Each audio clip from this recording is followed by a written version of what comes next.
It's Money Monday, and today, as we head into Valentine's Day, we're talking men are from Mars, women are from Venus when it comes to finances. Yeah, that may be true. And here with why some couples just can't agree on spending and saving and what they can do about it is financial advisor Rob Wilson of Wilson Insight. Thank you for being here. And this Thanks for having me. Big deal to couples, It right? is. Yeah, it really is. It's something that we don't talk about enough. And so we know we have enough problems in marriages as it is. But if we talked about this a little bit more, maybe it could be better and we could save a lot of those relationships. So let's talk about relationships at their core. Some people really do marry for money. Yeah, you know what? Contrary to what Jeff Bezos might think right now, marriage can actually be good for your wallet. So there was a 2005 study that came out and followed couples, and what they found was that couples that got married and stayed married for 10 years had 4 times the wealth of their single counterparts. And look, this makes sense because you're combining things, you share the expenses, and you have somebody there to support you in your career and so forth. So marriage is actually a good thing and can be for your wallet. And so talking about that too, they're looking at the numbers. Sometimes women actually do make more than the husbands, and that could be just because of changing roles. Absolutely. Roles are certainly changing. There are many more women now who actually earn more than their husband than there were a long time ago. In 1970, it was about 4% of women who made more than their husbands. Now it's about 29%. And actually some husbands are actually staying home because their wife makes so much money. And when you factor that in, the percentage is even higher. So roles are changing, but it's not the most comfortable thing. I don't think we've settled in to that role change as much so far. I know a couple of stay-at-home dads where the woman works and the husband stays at home with the kids. Yeah, absolutely. And the problem that comes in, though, is that money is still a taboo topic. So even though it can be good for your wallet, it's a taboo topic. And so people don't really talk about it. And then what that breeds is problems in the relationship later on. And so we know that money is actually one of the largest causes of divorce. And so, depending on who you talk to, it could either be first or second, but even if it's second, it's only behind infidelity. So this is a real big issue in relationships.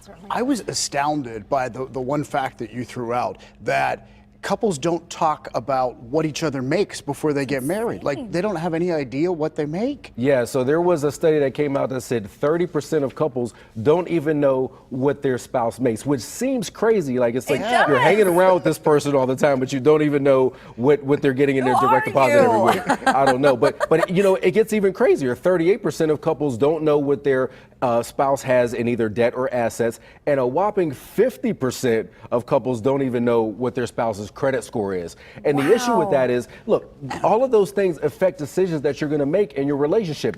Where you go to vacation, how many kids you're going to have, what you're going to do with your savings and investing. And so if you don't talk about these things, it's going to bring up a problem. I mean, that even comes into play with the little things. Can you afford to go out to eat on the weekends or not? Absolutely. I mean, it all comes into play. What kind of life you're going to live with this person. So how do you bring up this kind of stuff and it not seem sort of unromantic to say, like, hey, honey, let's talk about how much money you make? I mean, well, you know what? I think you just got to have an honest conversation. I think there's other things that you probably need to talk about in a relationship as well. How did you grow up? What were some of the things that your parents talked about? Because that's going to affect how you guys operate in your own relationship. And so I think if you want to be happy, once you get past the honeymoon stage and it's about, what you look like and how we enjoy hanging out with each other, to start talking about these serious issues if you want to be together, on a long-term basis. Well, I know goals is a big thing for you, so it would seem important then to also talk about financial goals as you're starting that relationship and along the course of your relationship. Yeah, this is one of the big issues in relationships where you might have spouses that have different goals. So maybe one person wants to start a business, the other spouse is kind of like, oh no, I really want you to just have a full-time job and just do that. Opposites tend to attract in relationships. So you tend to have savers who attract spenders, right? And you may have What? No. How does that happen, right? that might be happening in my relationship, by the way. Yeah. So and even you may have one spouse who wants to be very conservative with money and another one who wants to take a little bit more risk with their investments. And so we know opposites attract in a lot of areas, and money is no different than a lot of other things. Let's talk about a prenup. Because you think of that for like interesting. super wealthy people, you know, you hear about celebrities and prenups, but it may be something everyone should consider. Yeah, so this is not the most romantic, as you say, No. thing to talk about. But look, everybody who gets married has a prenuptial agreement. It's called divorce law.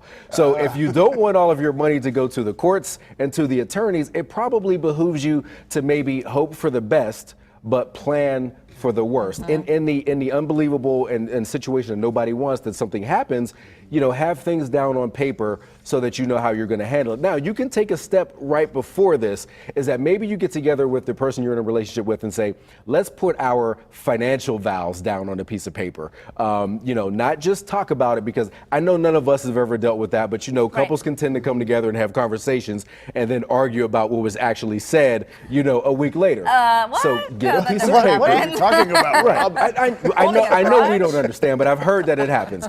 But get a piece of paper and write your financial vows down before you even maybe think about going so far as a prenup. This is how we're going to operate. This is what our values are. And if you can all get on the same literal page, I think your relationship will be much better in the long run. All right, good advice. Thank you so Absolutely. much, Rob.